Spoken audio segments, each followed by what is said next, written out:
Malaysian Prime Minister Anwar Ibrahim has announced his first cabinet reshuffle since taking office last year. The reboot saw new ministers being appointed to key portfolios, including finance, foreign affairs, as well as health. CNA's Afifah Ariffin has more on these changes and what they could mean for Mr Anwar's administration. A major revamp with key changes in a total of 11 ministries, with former ministers and senior technocrats brought into the fold. A move seen to boost the government's position as approval ratings for the Prime Minister and his administration have declined over the last year.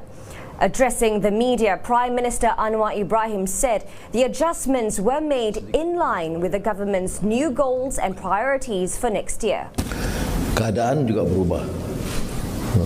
Bukan saja berdasarkan prestasi yang lalu, tetapi perubahan-perubahan dari segi pertumbuhan ekonomi, permasalahan rakyat termasuk kos sara hidup yang harus ditangani dengan baik, juga penerimaan peringkat antarabangsa yang meletakkan tugas di Kementerian Luar Negara juga berubah. Kemudian juga isu-isu pendidikan tinggi, terutama dalam beberapa usaha kita meneroka beberapa bidang baru seperti artificial intelligence. The Prime Minister will keep his finance portfolio and has appointed a second finance minister, Amir Hamzah Azizan. The former CEO of the Employees Provident Fund was sworn in as a senator on Tuesday morning. Observers say a second finance minister is crucial as the Prime Minister has much on his plate and should have another person to oversee the portfolio.